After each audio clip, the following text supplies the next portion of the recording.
What about this beetle? Does he bite? No. Okay. All right. Oh, yes, he does! He does?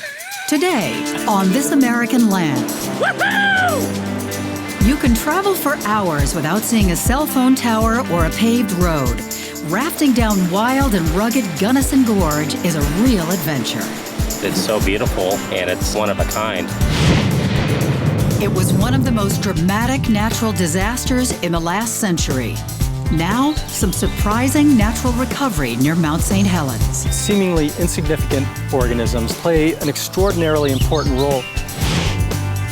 And after their beauty nearly wiped them out, meet some stunning wading birds and the heroes who helped save them.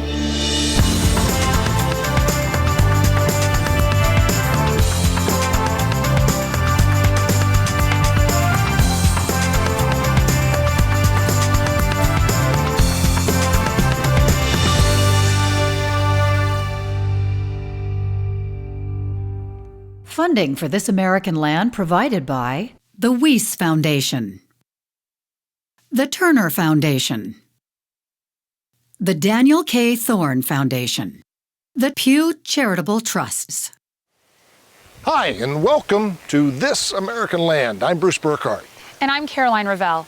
Each week, we'll bring you unique and thoughtful stories about America's landscapes, waters, and wildlife.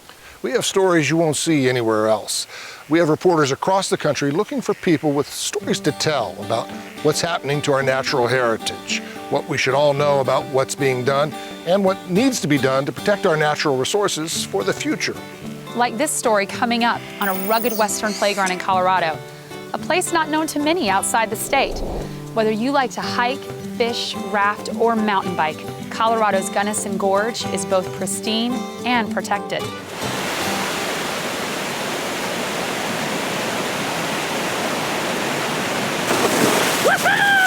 For Josh Kettle, it hardly seems like work.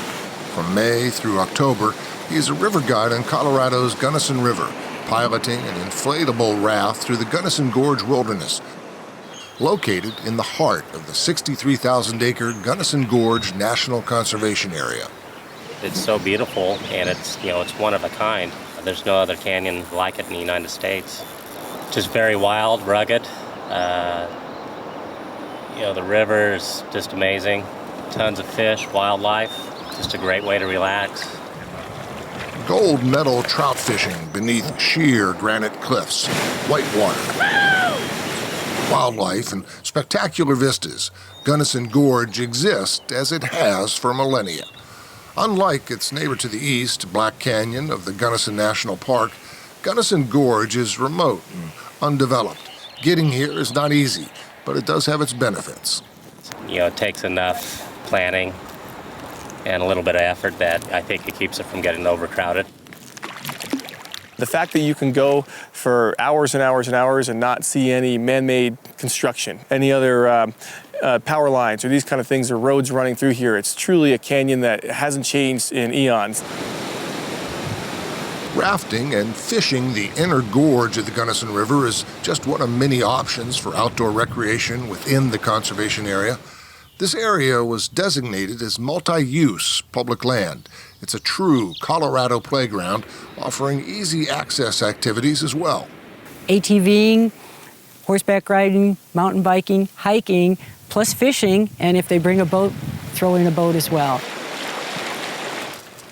Miles of single-track trails and jeep roads enable virtually every mode of transportation within the gorge boundary, and more routes are currently under construction. The new Sidewinder trail system will enable visitors to transect nearly the entire conservation area with several options for smaller loops. Regulations segregate users to prevent conflict and to enhance the outdoor experience. And that's what we hear the most of. People come out here and they said, this place is only 63,000 acres, but it feels much bigger when you have the opportunity to explore it in a whole lot of different ways. The gorge was added to America's national conservation lands 10 years ago, a system that has blossomed and flourished through the efforts of grassroots citizens groups and volunteers. The idea is to forever protect landscapes that have outstanding natural, cultural, and historical value from development or encroachment. Gunnison is a great example of that. This gorge is going to remain wild for future generations, and I think people generations from now are going to look back at this and be really glad that our generation helped keep this place wild and kept it like it is. It's gorgeous here. Wildlife in the Gunnison Gorge Wilderness include mule deer, elk, mountain lions, coyotes, ringtail cats, neotropical birds, raptors, and river otters. When you're in a beautiful setting like this, it's tempting to want to get close to wild animals that you're used to only seeing in movies or on TV. But there's a delicate balance between enjoying and endangering the big stars of our national parks. To reach that balance, volunteers working for the National Park Service can make a big difference. Gary Stryker tells us how it's done. Hello, Park Service. Nancy Adams is retired. But instead of relaxing, she puts on a uniform and goes to work for the National Park Service. She volunteers for Grand Teton National Park's Wildlife Brigade, a volunteer force created in 2007 to respond to a spike in traffic jams with roadside bears, especially grizzlies. When we arrive at a bear jam, typically there's people all over the place, and they're so excited they get to see this bear, and we're happy for them. We just want to make sure that they see it in a very safe and responsible way. That means ensuring visitors stay at least 100 yards away from bears to reduce the risk of a dangerous encounter. The bear is a wild animal, and it has its boundaries, and we have to respect those boundaries. And it's also not fair to the bear to intrude into its personal space. It needs to do what bears do. It needs to eat. It needs to take care of its young, and we don't belong in that little world of theirs. We need to respect that. When not managing traffic jams for bears, moose, or bison, Adams patrols picnic areas and campgrounds. Just lock it up when you're gone. She reminds visitors to store all attractants, food, soap, bug spray, even bottled water, in secure places where bears can't get them. If bears get human food consistently, they become food conditioned and become a threat to human safety. So we have to remove them from the population.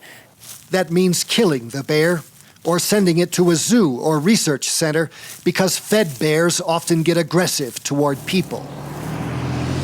Wildlife jams, the same thing can happen. If we don't have folks out there managing the people at the jams, people and bears will get too close, and we're always concerned about someone throwing that cookie out to that bear for that picture. So if we have folks to help manage that scenario, that won't happen. That's where Adams comes in. While she doesn't get a paycheck, she says keeping the peace between bears and people is rewarding. I had a career with Human Services for the state of Utah for 30 years, and I never thought that I would end up doing something like this. For This American Land, I'm Gary Stryker. Use binoculars or a telephoto lens to get a good look at any large animal. And never get between a mom and her offspring. Disasters, natural disasters, have told the story, the history of our planet. Meteor strikes, floods, volcanic eruptions have all had a hand in shaping America's landscapes. But how does an area devastated by a natural disaster come back to life? Well, we can actually see that happening right before our eyes. Scientists in the state of Washington have a living laboratory at Mount St. Helens. Miles O'Brien has more with our Science Nation report. When Mount St. Helens blew its top in 1980, it wasn't a surprise that it happened. But even today, the extent of the damage is hard to fathom. It began with the largest landslide in recorded history that uncorked an explosion that was directed horizontally and leveled the forest to 13 miles out from the volcano. It knocked down 100-foot trees like matchsticks and killed just about everything in its path. It was just a barren landscape, gray and pumice-colored, covered with rocks. Ever since, the mountain has hardly been quiet, with several smaller eruptions. But of course, nothing like what happened here in 1980. Dead tree trunks still litter the landscape, but look closely. Something else is erupting here: life. It's a rare opportunity for scientists to get to study a devastated area and how it comes back from scratch in such detail. When I'm out there working on the pumice plain, one moment I'll look around and I'll be stunned by the amount of vegetation and the number of birds that are present. But then the next moment I step back and I think, there is hardly anything here. The vegetation is almost all two-dimensional. It never comes above the height of my knee. We're centuries away from having an old-growth forest, replacing the old-growth forest that was there. With help from the National Science Foundation, evolutionary biologist John Bishop is documenting the return of living things to the once lifeless mountain. Okay, I'm going to let him go. You ready? Let him go. Up until the last 10 years, the landscape has been completely dominated by lupin. Bishop says these flowering lupin plants are able to create new soil from volcanic ash. That new soil has created a habitat for the Sitka willow. But there's a problem.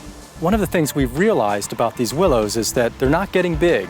And that's important because they create habitat for birds and mammals. So you can see you get a whole bunch of these inside and they're going to kill the stem. These weevils are an invasive species and they're on the attack, taking up residence inside the willow stems, stunting their growth or killing them. Seemingly insignificant organisms like insects that consume plants play an extraordinarily important role in the sorting out process of deciding essentially which plants are going to stay in the landscape and which ones are going to disappear. And that's really what we're seeing now. We're seeing a turnover from a landscape dominated by lupin to a landscape dominated by willows. Bishop says plants and insects will battle back and forth here for centuries. It's how nature balances out the ecosystem, until the day Mount St. Helens changes the equation once again. For Science Nation, I'm Miles O'Brien. Most of Mount St. Helens is younger than 3,000 years old, younger than the pyramids of Egypt. Years ago, the fashion industry almost wiped out America's populations of wading birds, like herons, egrets, and spoonbills. But conservation measures have allowed their numbers to increase, and they're thriving again. Wading birds are mesmerizing to watch, and they have very complex societies. Among the many places in the U.S. where they're found in abundance is Butler Wildlife Refuge in Georgia. Sharon Collins of Georgia Public Broadcasting takes us there.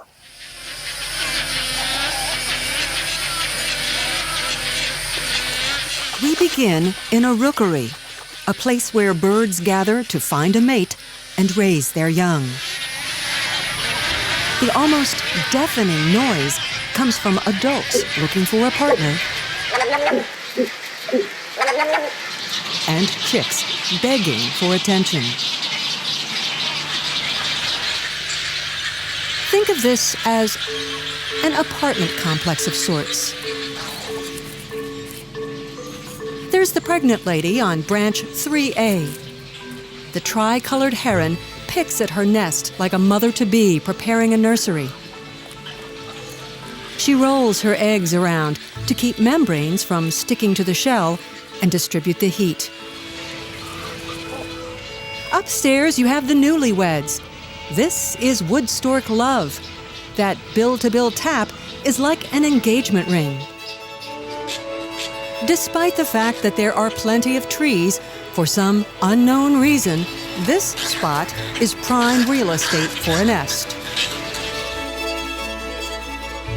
All the birds you see here are wading birds: herons, egrets, wood storks, and ibis. Their long legs are designed to move quietly through the water.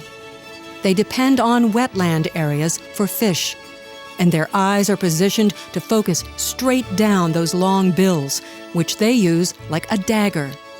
Watch what happens when this egret spots an insect.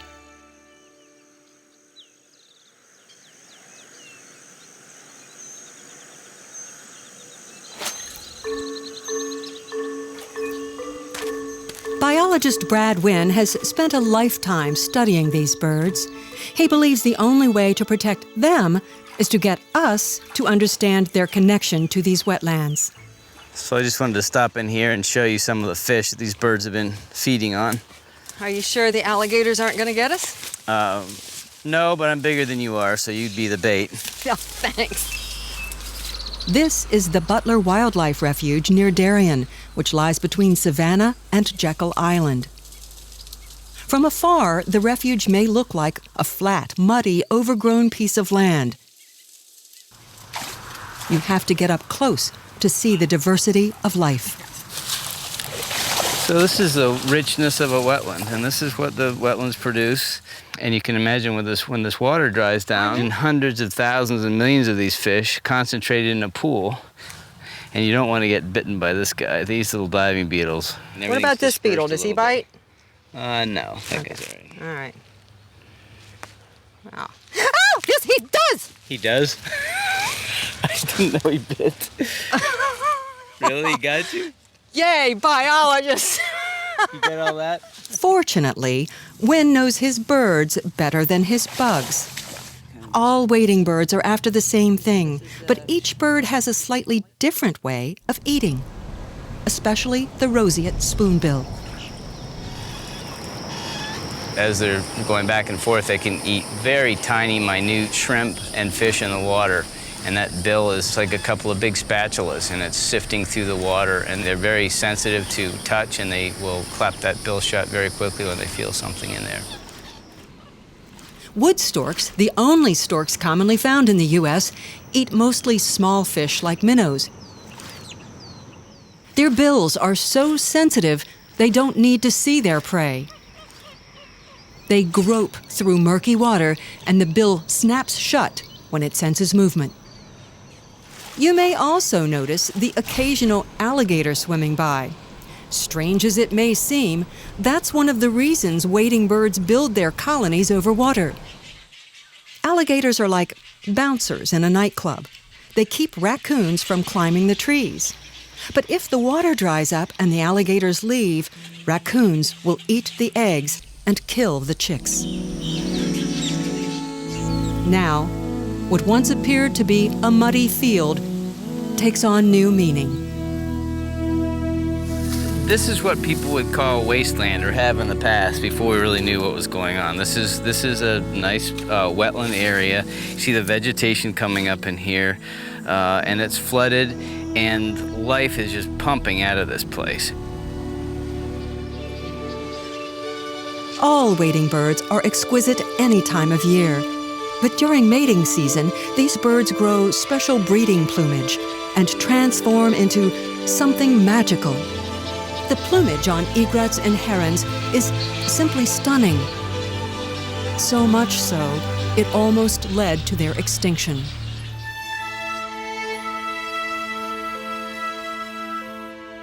In the late 1800s, this is where most people saw these beautiful plumes. Women even wore whole birds on their heads. In 1902, at just one auction house in London, 1,608 packages of heron plumes were sold. So in that one sale, close to 200,000 egrets, or herons as they were called at that time, were killed for feathered hats. In Louisiana, conservationist E.A. McElhaney made a controversial film to expose the slaughters and shame the women. Though it is a silent film, you find that you brace yourself, waiting to hear the gunshot.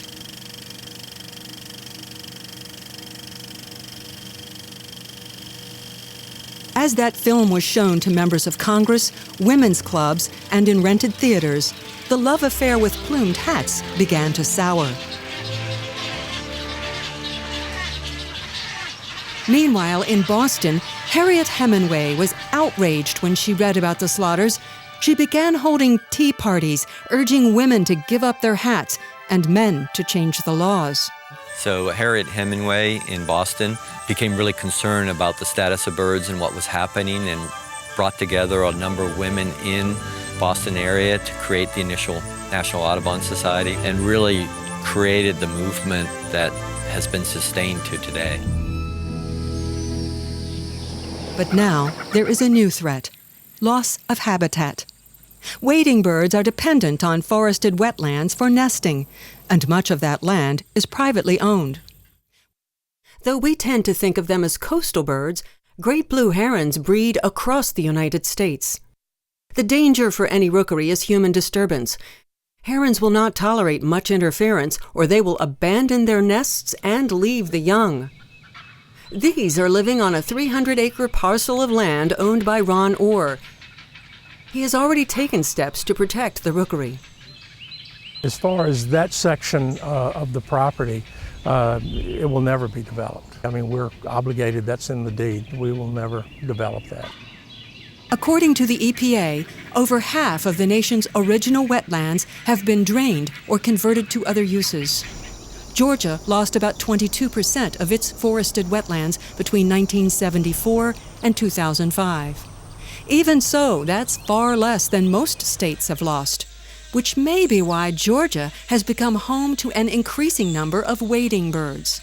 And that's good for business. The U.S. Fish and Wildlife Service reports that 1 of every 5 Americans watches birds.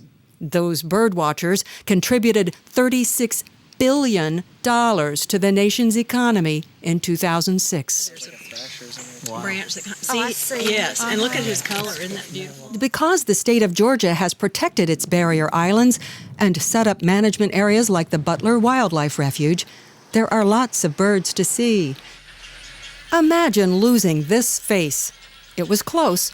Wood storks were placed on the endangered species list after their numbers plunged, especially in Florida.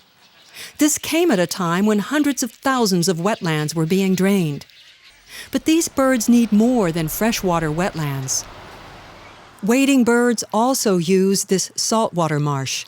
Once they raise their chicks, they often forage out here during low tide. These marshes not only feed wading birds, they feed us. It's the breadbasket because it is very rich and produces a lot of the fish that we eat, a lot of the fish that we pursue for sports. So they start here? They start here. Many of them start here. Other ones, the young fish seek shelter in the grasses. Shrimp, anybody that eats shrimp, this produces the shrimp of the coast. The point Wynn makes is that everything is connected. An old message, but one that bears repeating. For This American Land, I'm Sharon Collins. The roseate spoonbill's pink color comes from the crustaceans and algae it consumes. For a long time, disputes between environmentalists and commercial interests have focused on logging. Bickering over forest management has led to years of tension across the American West, and that has done little to protect the interest of either the logging industry or the conservation groups. But there's been some progress in Montana, where tempers have cooled and ways have been found to compromise. Gary Stryker has our story. After fighting for decades, loggers and environmentalists are calling for a truce in Montana. You know, for 25 years, a lot of these groups were our adversaries, and we argued continually. But for all their bitter battles, neither side has much to show. Nothing is happening on our forests, and it's not like either side is winning. The conservationists didn't get any new wilderness, and the timber company obviously is struggling. Now, those icy relations are beginning to thaw. Yeah, Montana's worst enemy right there. That bickering and fighting and gridlock got us nowhere. And none of us got the forest management we were after. And so let's try a new approach and try to do it together. So I think it's a huge deal, big deal. Doing it together means cooperating on a land use plan to designate some national forest, like this trout fishing stream and surrounding peaks, as a new wilderness area. In exchange, loggers get access to other areas, especially those devastated by pine beetle, a tiny pest that bores into trees and kills them. This compromise, now before Congress, is called the Forest Jobs and Recreation Act. It's not just about trading timber for wilderness. Introduced by Montana Senator John Tester, the bill calls for stewardship logging. And what that means is, as the logs are cut on the land and sold to the timber company, the money that is raised from from the sale of that timber goes back right to that land. Tying logging to forest health could help pay for projects like fixing old logging roads and culverts. Making a culvert level with the creek bed makes it easier for fish to swim through. Although not everyone is on board, supporters say the bill would break a stalemate that in Montana has compromised the health of national forests for too long. For This American Land, I'm Gary Stryker. One of the stories we're working on for a future show. Oh, good boy. What a good... This isn't playtime. This four-legged weed warrior is hard at work, sniffing for science. Good boy. Thank you for joining us for This American Land. You can count on us to bring you original stories on important issues affecting America's natural landscapes, waters, and wildlife. We'll see you next time. For more information about this program, visit thisamericanland.org. Funding for This American Land provided by the Weiss Foundation, the Turner Foundation, the Daniel K. Thorne Foundation, the Pew Charitable Trusts.